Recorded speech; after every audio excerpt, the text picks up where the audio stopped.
fait des semaines que tu t'arraches sur ton handstand et que tu tentes enfin de réaliser ton rêve de tenir sur les mains et tout le monde t'a dit que c'était l'affaire de quelques semaines et pourtant tu es frappé par la réalité. Malgré cet acharnement et une technique irréprochable, tu stagnes sur cette figure. Depuis que j'aide les débutants de calisthénie à débloquer leur première figure et notamment leur handstand, j'ai remarqué que ce qui bloquait réellement les gens, c'était pas un point technique ni musculaire ou un manque de force générale, mais quelque chose qui vient de ta tête. Alors installe-toi bien confortablement devant cette vidéo car je vais t'expliquer ce qui te freine concrètement et à la fin de la vidéo, tu sauras exactement comment débloquer ton handstand.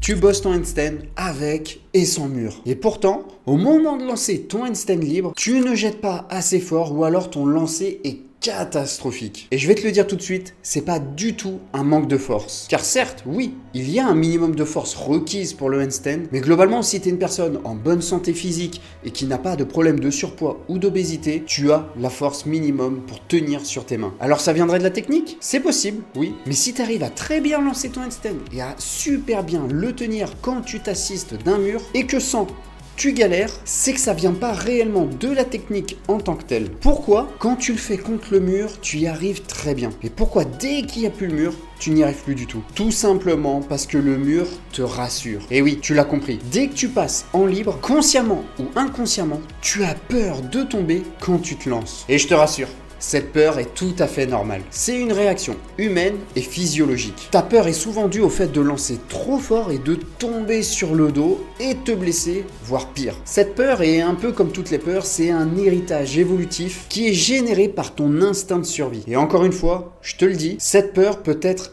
inconsciente, c'est-à-dire que tu ne t'en rends même pas compte. Donc forcément, si tu as peur de tomber sur le dos, si tu jettes trop fort, tu vas te brider automatiquement et ne pas lancer assez fort et surtout avoir une technique complètement modifiée à cause de cette peur. Mais bon, même si ton cerveau et ton instinct de survie sont très bien construits, ils sont pas là pour rien. Des fois, surtout dans notre société moderne, ils ont tendance à un petit peu exagérer. Parce qu'il y a un autre système qui est super bien conçu, c'est ton corps. Et ton corps, je pense que tu l'as remarqué, il possède des réflexes de survie automatiques. Je te donne un exemple. Si tu poses ta main sur une plaque de cuisson qui est encore chaude, tu vas automatiquement l'enlever avant même d'être brûlé. C'est un réflexe. Et bien pour le handstand, c'est à peu près pareil. Ton corps va systématiquement et intuitivement tomber sur le côté. Attention, je dis pas que tu vas pas te faire mal. Je dis juste que tu ne vas pas tomber sur le dos. Pourquoi? Tout simplement parce que tomber sur le dos, et là je demande à tous ceux qui maîtrisent le handstand de consciemment essayer de tomber sur le dos, vous allez voir que c'est presque impossible tellement ça demande de contrôle et une réelle intention de vouloir tomber. Donc toi, si tu débutes dans ton handstand, tu n'as que très peu de chances de tomber sur ton dos, voire même pas du tout. Petite mention cependant, il y a un risque de tomber sur le dos lorsqu'on travaille son handstand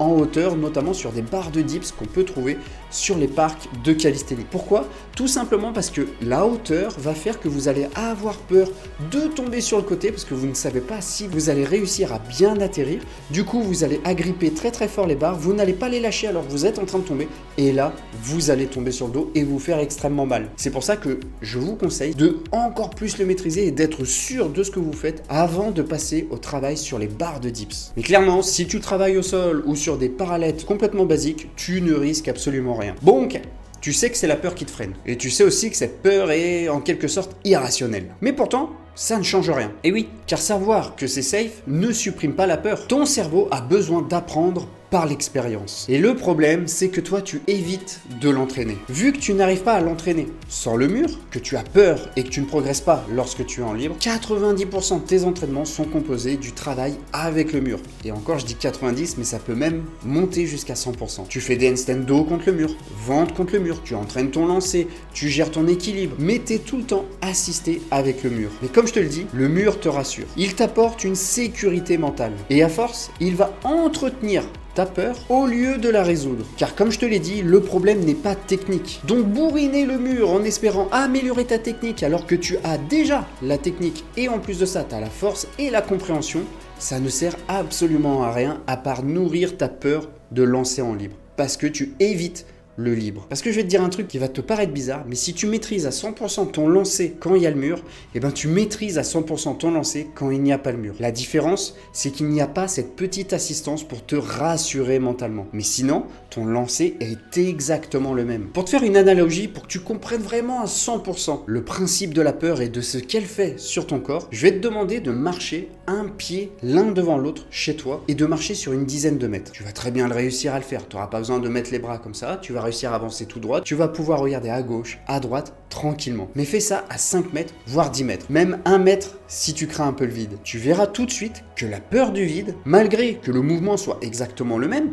un pied devant l'autre, et que tu maîtrises le fait de mettre un pied devant l'autre, puisque tu l'as fait sur le sol, et bien cette peur, elle va changer considérablement ta technique. Tu vas commencer à mettre les bras comme ça, tu vas commencer à avoir peur, tu vas commencer à regarder tes pieds, à trembloter, à craindre le fait de tomber, et surtout, tu vas commencer à douter de toi-même. Et donc, par conséquent, toutes ces briques mises l'une après l'autre font que tu auras beaucoup plus de chances de te louper. Et bien sur ton handstand, c'est exactement pareil. Bon, maintenant que tu as compris ce qui te bloquait, je pense que si t'es là, c'est que t'as envie de savoir comment régler ce problème. Du moins, je l'espère parce que sinon, t'auras perdu un peu de temps et moi aussi. La première chose à faire, tu t'en doutes, ça va être de faire des handstands libres. Tout simplement. Le meilleur moyen de combattre sa peur, c'est de l'affronter. Si tu la fuis, tu ne fais que la renforcer. Donc, bats-toi. Mais pas n'importe comment. La première chose à faire va être d'apprendre à tomber petit à petit. Au début, tu vas faire des tout petits lancers et tu vas consciemment aller sur le côté en pivotant comme si tu tombais lors d'un handstand. Et tu vas faire ça avec des tout petits sauts. Et au fur et à mesure des séances, tu vas augmenter l'amplitude des sauts et tu vas toujours consciemment tomber sur le côté. Ce que je te conseille, c'est de tester les deux côtés,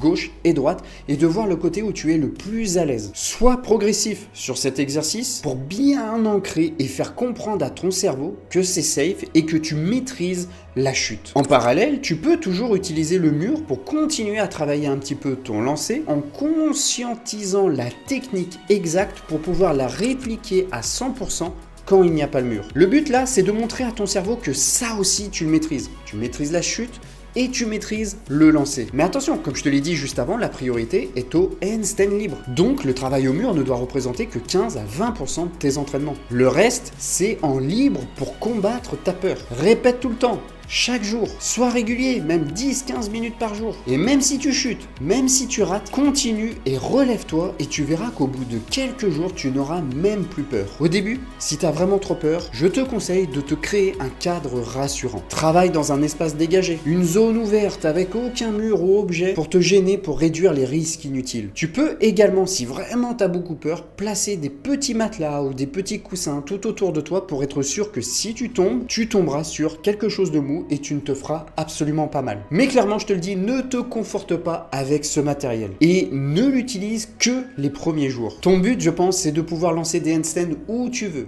quand tu veux. Donc ne te conforte pas avec du matériel rassurant, mais sers-toi-en comme un outil de transition. Et enfin, très important, ne finis jamais sur un échec. Si tu rates un handstand, que tu tombes et que tu te fais un peu mal, relance-en un tout de suite, même s'il est encore raté. Attention, bien sûr, si tu es en capacité de pouvoir en relancer un, que tu n'as pas non plus trop mal. On fait ça en sécurité un petit peu quand même. Mais faire ça va t'aider à ne pas finir sur un échec et à nourrir ta peur pendant 24 heures, 48 heures, le temps que tu relances une autre séance d'entraînement. Au lieu de ça, tu vas transformer cet échec en victoire mentale parce que tu te seras raté et pourtant tu te seras relevé et tu auras relancé ton handstand. Et voilà, maintenant que tu as compris que c'était pas forcément la technique ou le manque de force qui te bloquait sur ton handstand, tu sais comment le surpasser et enfin maîtriser cette figure. Parce que oui, je te le dis, le handstand c'est pas du tout une figure dangereuse, ni pour tes articulations, ni pour ton corps, et tu as très peu de chances de réellement te blesser sur un handstand,